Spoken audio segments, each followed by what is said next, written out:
Hello, it's Gabby here for you, and welcome to this week's podcast from Confidence After Cancer. Thank you so much for listening. It really means a lot to me. I've had some new listeners this week, and I've also had some really nice feedback, which was really much appreciated. Thank you so much. It's very kind, people who are sending me messages. One of the things that really has struck home with me this week is from a lovely lady who said, I enjoy listening to your podcasts. I've not actually had cancer, but you always give me something to think about and something to reflect on, and you're sharing some useful stuff. And that, is gold to me. That is such a lovely thing for this lady to say. It means a lot. If you've got any feedback for me, please get in touch. Ping me a message. I'd love to hear from you. The subject of this week's podcast is social media. It's hard to imagine life without now. And thinking about, is it useful? What are the upsides and what are the downsides? Might seem obvious, but I think it's something that a lot of us spend a lot of time on social media or on the internet in general. It's almost like, if you don't know something, I'll go and Google that. It's become, for me certainly, just something that is a constant source of information. And I remember when I was studying years ago, spending days in the library and looking for the right book and looking for the right thing. And now you've got all this information at your fingertips. So is that always a good thing, or can it be a downside as well? So I'm thinking about that. To be honest, I do love social media. I've connected with some wonderful people around the world, which is, awesome. It's really interesting to be able to connect with people. But what are the downsides to social media? Sometimes it can be a good thing, sometimes not so good. I'm just going to reflect on that a little bit as well. And my thoughts on this really are, there's nothing wrong with social media and there's nothing wrong with the internet. It's more on how we use it that can be sometimes a challenge, and some, habits that we may have got into without even realising. And I realised a while ago, and it probably started with Brexit, to be honest, when I saw people, friends and family, falling out really badly and becoming quite harsh and quite nasty with each other about a subject, a political situation that they had opposing views on. But that's just life, isn't it? People are going to have different views to you. Some people, for me, crossed the line with some of the comments that they made, and I found them quite offensive. I do have some boundaries where I want to be open to other people's points of view. I don't want my social media to become what they call an echo chamber, which is just like people talking to me who've got exactly the same view of the world as I've got. It's good to understand and appreciate different points of view, but sometimes those differences can be offensive, and that's sometimes where I've drawn a line and thought, no, I'm not happy about that person's quite racist, or whatever the thing is that they've done or said. Make a decision then. Do I challenge them? Not by telling them that I'm right and they're wrong. Do I challenge them, tell them I find it offensive? If it was a good friend, I would do that. If they'd made a comment, maybe being thoughtless and said something that I found offensive, I would.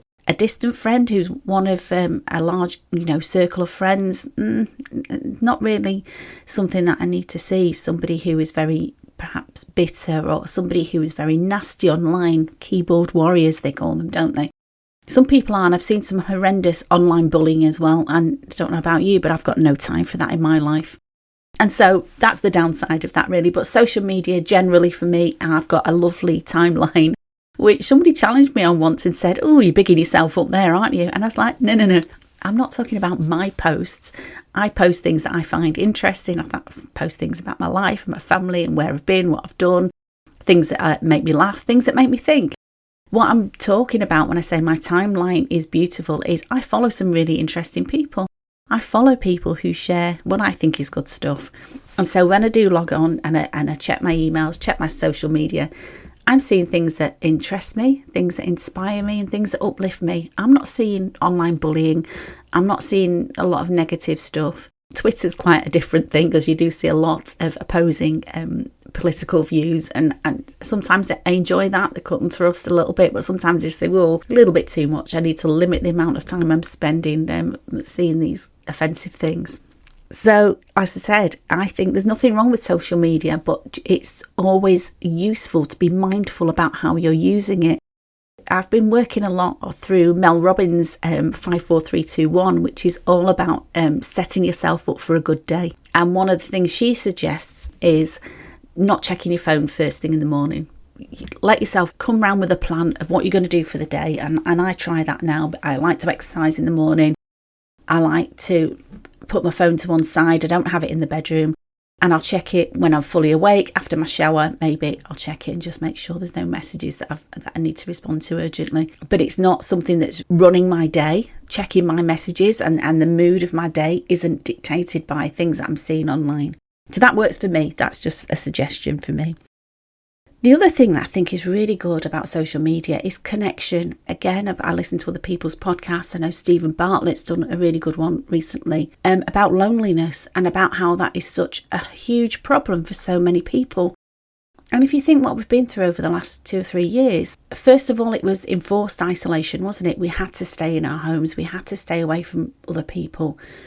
But for some people, that's almost become the norm now. They don't enjoy being around other people. It's a huge problem. That's all I'm saying is loneliness. I'm not going to go into that now, but I think a lot of us miss that human connection and we're not connected in the same way that we used to be. And you know, people always look back at the past with the rosy coloured spectacles is what they say, isn't it?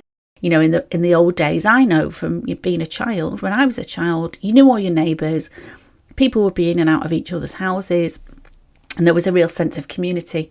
Where I live now doesn't feel like that anymore. Most people work, they go out, and they're in and out of their houses, and you just don't see them as much. And it's a different kind of community. And so for some people as well, they back in the day, families tended mostly to live near each other.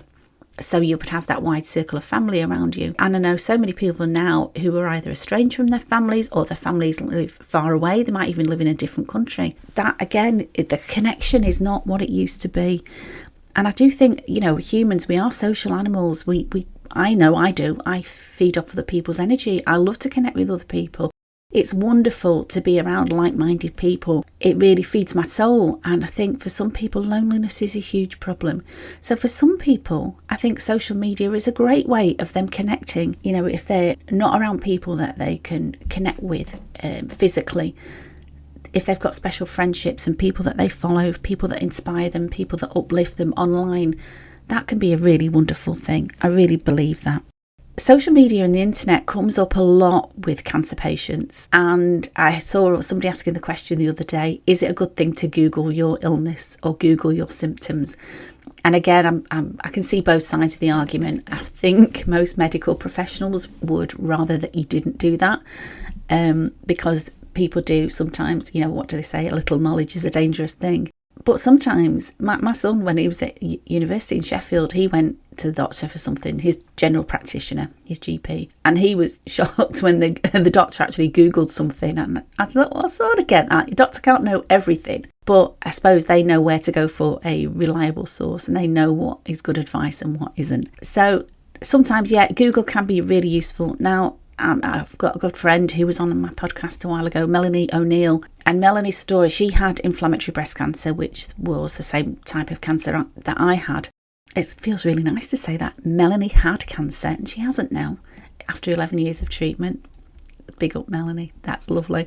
And I had inflammatory breast cancer as well, but it's very rare and it's very aggressive. And luckily for me, I was diagnosed almost straight away when I found my symptoms. But for Melanie, she kept going to the doctor and saying she didn't feel right. She didn't actually have a lump, but that, she had a rash, her breast was warm to the touch, and there was, a lot of symptoms of inflammatory breast cancer that are not your typical, she found a lump. And so she kept getting turned away from the doctors. She presented herself to A&E, the accident and emergency at her local hospital, in desperation a couple of times, just to say, will somebody just have a look at me? There's something not right. I know my own body and there's something not right here. And it took her 5 months after being turned away and actually being examined by a specialist in breast cancer who told her that she definitely didn't have breast cancer. It took 5 months for her finally to get a diagnosis. So she'd been online and she had, Googled and her symptoms and thought, this might be inflammatory breast cancer. Now, she didn't know that. But what I'm saying, in her case, what I think was more important than the information was her intuition. She knew there was something not right. So yes, she could Google to sort of back up what she was feeling, but she knew, she had a knowing in her body that something wasn't right. And so for me, that's more valuable information than Googling symptoms and thinking, oh yeah, this is what I've got. And I see it a lot in the cancer groups that I'm with a member of online. People will come in and they've Googled the symptoms and they say, oh, do you think it's this or do you think it's that? And they are asking an audience of well-intentioned, but possibly misinformed people. The right place to go is always to a medical professional. Always. You might have some knowledge yourself. You might know there's something not right, but you always want to be in the hands of somebody who's qualified to look after you. But I get it. People are scared and people want reassurance. And I'm not knocking the people who do that, not for 1 minute. But I just think we have to be really careful, because not everything that you read online, shock news, not everything that you read online is true. Anybody can post anything online, doesn't mean it's necessarily true. So just be really careful and again, put your own filter, if you like, on your own judgment of what you think is good and what isn't. So I've talked about the upside, really, about connection and about loneliness, and how social media and the internet can be good for that. And the downsides I've just said is that, misinformation, it's very easy for people to put stuff on the internet that's just not true. The other thing I think more and more that I'm conscious of is what they call doom scrolling, where I see this on Twitter when I go onto Twitter, and it's bad news, bad news, bad news. Or if you go onto a news site, I've talked before how I don't watch news on the television anymore, or I dip in and out of it very selectively. I might watch the odd thing. But I don't sit and watch it for hours on end, because I know that it just brings my vibration down. It makes me feel depressed. It can make me feel helpless, and that's not helping anybody. But they call it doom scrolling, where you're just looking at your phone and scrolling and scrolling. Bad news, bad news. Here's something else to be scared about. Here's something to keep you living in fear. I honestly believe if you keep living in fear, your body knows this, and you're not going to have optimal health. You're not going to be the bright, shining, beautiful, positive person that you can be inside. If you're feeding your mind with all this negative doom scrolling, it's really not doing you any good. So again, just use your own judgment. Think, what do you need to know? What do you spend your time online doing, whether it's on your computer or on your phone, however you access the internet? Just be mindful of it. What is that doing to you? Do you feel good after you've been on whatever channel it is? Or do you feel sad? Or do you feel angry? Or whatever? Is it a positive emotion you've got? Or is it a negative one? Just be mindful of that. And again, if you want to chat to me about this, ping me a message. Love to hear from you. And so the other thing I just wanted to mention is I have my Confidence After Cancer Facebook group. Obviously, it's my group and I run it, and I can see what goes on in there. I'm also a member of other groups, and there's a lot of self-pity out there. And again, there's no judgment here. Cancer's a horrible thing, and some awful things happen to people, through no fault of their own.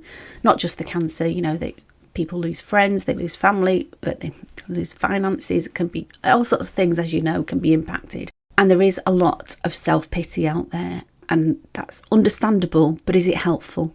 I would ask you. And so have a rave, rage, have, if you need to let that out. I'm not saying people shouldn't complain, but if you get into that habit where you're always complaining and it's always about self-pity and it's always poor me, just think about, is that really useful? Is that moving you from where you want to be in life? Or really, would you rather turn that self-pity into self-love? And I talk about that a lot. And it can be such a cheesy phrase that turns people off. But it's really, for me, about self-care, protecting yourself. Look after yourself. Nobody's going to come and save you apart from you. There's people that can help you. I'm always here for you if you need to reach out and talk to me. But really, it starts with you. So I'd say this final thought: if you find that you're slipping far too much into complaining and self-pity, try and show yourself some compassion. Be kind to yourself. Show yourself some love. Or if that's a step too far, just show yourself some acceptance. So thank you so much for listening. Always good to hear from you. You know where I am. As always, have a brilliant week. Stay safe, stay sane. Thank you, my love. Take care.